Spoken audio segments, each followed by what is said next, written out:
going to start off with Daniel Luna as our first presenter. Daniel grew up in San Antonio, Texas, and is interested in a career in social impact through community engagement and sustainable business strategy. He'll be doing his Iris in Byron Bay, Australia, and his research proposal is titled What Capitalism Breaks, Community Rebuilds, Pathways to an Equitable World and Insights from the Global Ripple Model in Byron Bay. So go ahead, Daniel. Thank you so much for the lovely introduction, Mo. And it's very nice seeing so many familiar faces, and then also hearing about some of my peers and just kind of their journey through Out Global. Yes, my name is Daniel Luna. Thank you so much for being here. I'm first, oh, let me share my screen. That would be a great start. Um, yeah. If we can all see this. Great. So let me move y'all out the way. So yes, I first want to share my re today I'm going to be sharing my research proposal, which is deeply personal to me. Um, I think it really asks the question that a lot of us feel. Some people feeling stuck or hopeless, either economically or even in pursuing of life that is fulfilling to themselves. A lot of people feel in some way barred or trapped by certain systemic structures that we're going to be talking about today. Um, but that this isn't just only can be felt in a negative way, that there's a lot of empowering knowledge to be gained through our human resilience. The title for my presentation is What Capitalism Breaks, Community Rebuilds, Pathways to an Equitable World, and Insights from the Global Ripple Model in Byron Bay, has been introduced already. Um, One thing I want to say is that this isn't just a rhetoric, what capitalism breaks, but it is something that can be concretely shown. It is something that is structural. And I think it's very important to start with some numbers. Mm. So what does capitalism breaks? A lot of people view income and wealth inequality as the natural byproducts that happen from economic development. That naturally, as we all grow, as societies develop, as infrastructure and innovation is bred, that there are winners and losers. But through my literature review and certain experiences, I better understands that wealth inequality is not a side effect of our growth, but is instead the actual engine of harm, contributing to planetary wellness being destroyed, social fabrics being tarnished, and then also just our actual democratic institutions eroding. Um, One of the big things that was most shocking to me was, according to World Inequality Report in 2022, the richest 10% of the global population owns 76% of all global wealth. I believe also the bottom half of all of the global population, making up only, I think, not even 10% of the global wealth. So you can already see how such a stark contrast is being made, especially when we understand how wealth isn't the same as income. It isn't just a yearly average, but it also in yearly salary, but it also includes, your assets, your inheritance, your homes and stocks. So things that can really um, set your future. And in saying that, how much it is a stark contrast between the 1% and the bottom 50. And we can even look at the planetary harm being unequal to, with the top 1% producing two times the carbon of the bottom 50%. More succulently, this is essentially the private jets, luxury cruises, things like that, um, completely trumping sustenance living. Um, One thing, though, that this doesn't consider is maybe the overconsumption by the general public. But we do find out that either way, the top 1% does produce 2 times more carbon than the 50%, has been found by Oxfam. And again, economists like Stilgitz and sociologists like Neckerman and Tork show that wealth doesn't just sit in bank accounts, but instead it buys political influence, it shapes tax laws, it funds lobbying, and over time, it effectively, again, destroys democracy. Um, Now, this leads to, again, how this is a systemic issue and like what this does affect.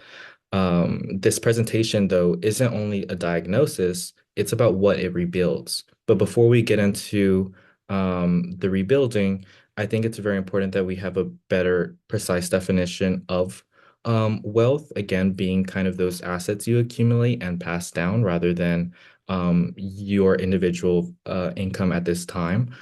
And under our global studies lenses of primarily governance, social well-being, and environment, we can see how under governance, the extreme wealth concentration leads to policy capture, directly taking away the influence of the general public, of minorities, predominantly of low-income individuals and communities.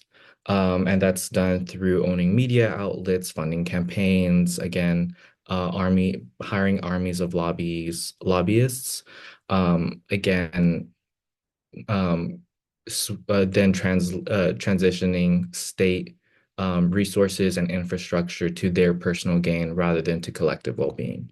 And we see the same thing with the environment, where luxury carbon or big monopolies are able to do without regulation because of their private capital.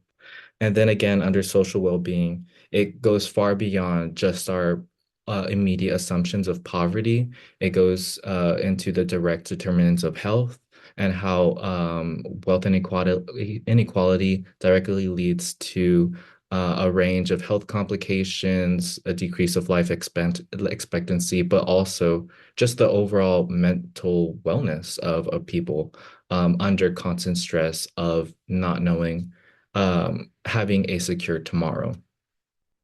So these root causes, um, what's it called?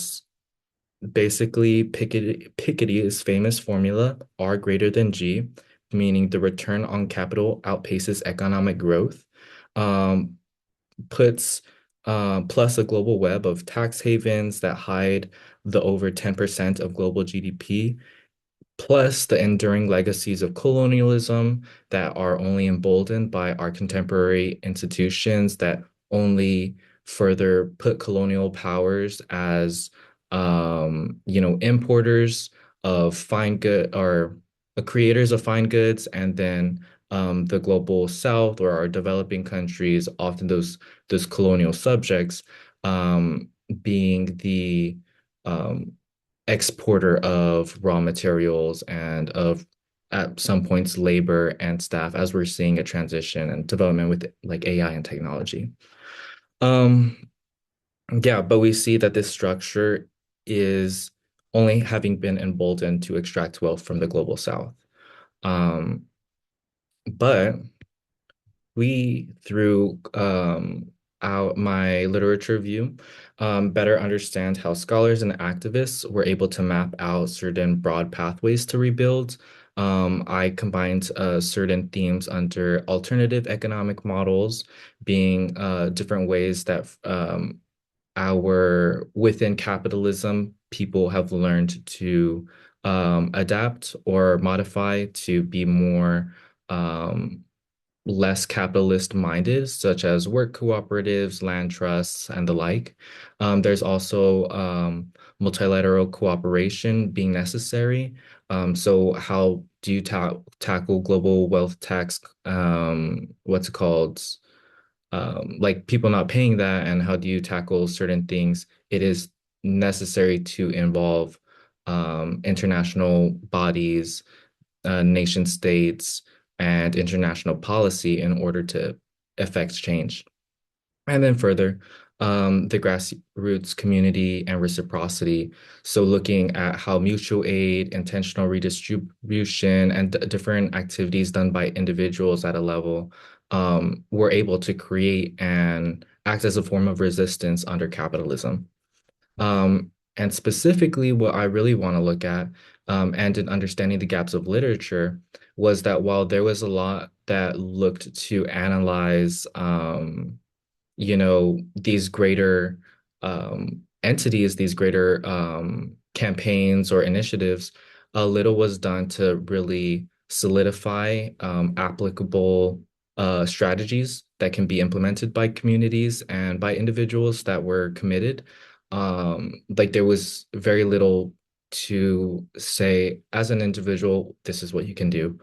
And that's what I aim to do with this in closing the gap. So why Byron Bay? Um, what's it called? I guess under that third pathway of looking at grassroots causes, um, I wanted to look at not just this vague volunteerism, but like really, again, solidifying a concrete, structured, existing model. And Global Ripple is an amazing opportunity to do so. What separates Global Ripple is that it is a charity nonprofit based in Byron Bay. It operates as a thrift store that hosts community events where all of where it directs all of its proceeds towards individuals and families facing financial or circumstantial hardships. And what I really value from Global Ripple is how in depth the solutions are. It's never kind of throwing money at a problem, as was my criticism of larger international bodies like the UN. This is from experience as a global student, having, gone and seen some of these projects. A lot of times they are in not sustainable for the lack of long-term thinking, for the lack of consistent communication. But again, Global Ripple really challenges this by fostering those actual communal relationships. And I think in that compassionate consideration, really being able to address, their aid recipients' issues. So yeah. Um, and one thing too is how they not only ensure that people receive aid, also have a voice and how aid is given, but that aid isn't only done locally, but is also done abroad. Byron Bay is uniquely a very wealthy tourist kind of city or town. And kind of in doing this, they are able to funnel a great portion of wealth or income, whatever you want to say, but monetary capacity, and translate that to or transfer that to the global south in those places without abundance of financial support and excess. So this is why during my Ira semester, I'll intern at Global Ripple, giving me the yeah, where I will ask the question, does Global Ripple's model of community-led charity function as a structural countermeasure to international wealth concentration? And what replicable pathways can it offer for building just and sustainable economies?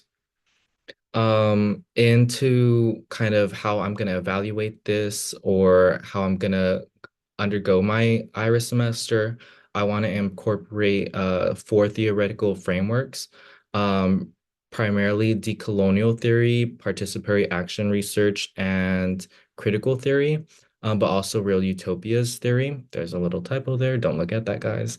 But decolonial theory being kind of decentering a lot of our Eurocentric ways of knowing, primarily how we for me, and what I think is most crucial, how I look at maybe money and economy and kind of my preconceived notions of those. That there's no one way is correct, but being more open to learning about how redistribution or other ways of exchange occurs, and also community development occurs too, and like kind of what that means outside of my own understanding. And then also, it's really important for me as an Iris, as this is going to be more of an internship as well, that I'm not only gaining knowledge, but that something can be built from this, especially in wanting to create replicable pathways.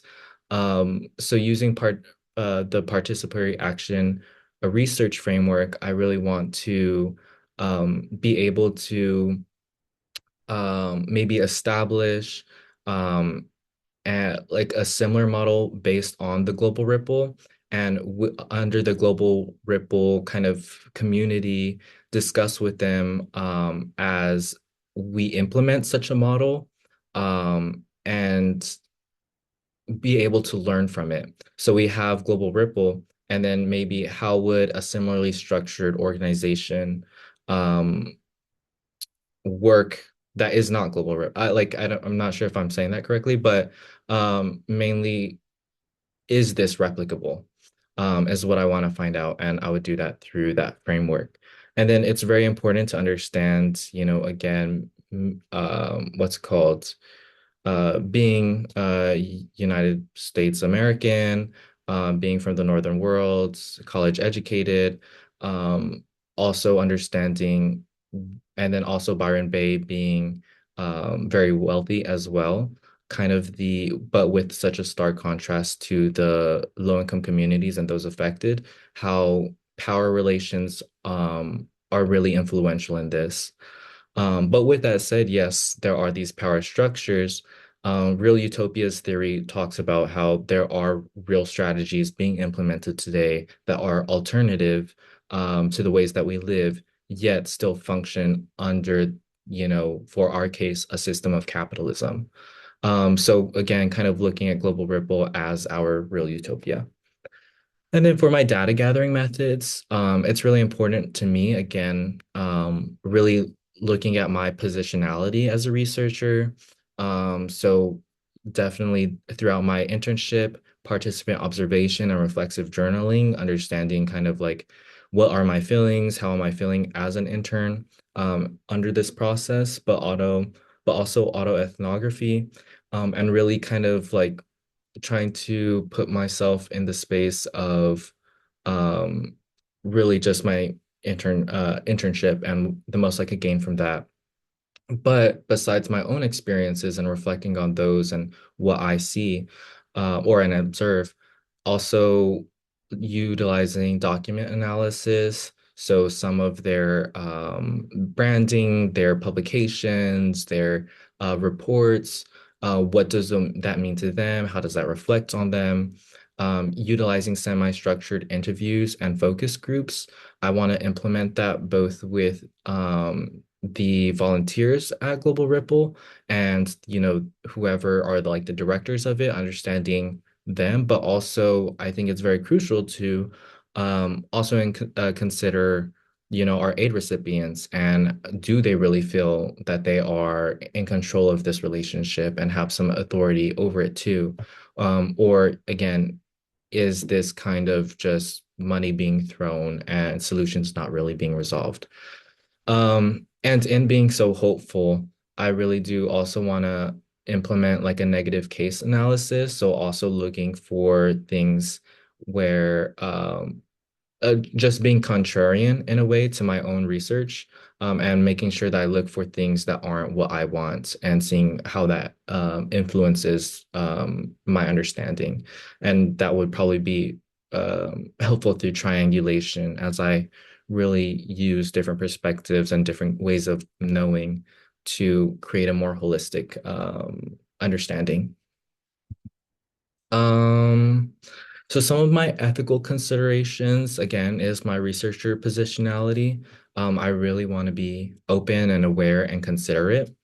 And with that said, understanding the vulnerable populations and circumstances, um, with informed consent playing a role, as I do hope to talk with our aid recipients who may be at different stages of economic levels, socioeconomic levels, or even just like in need.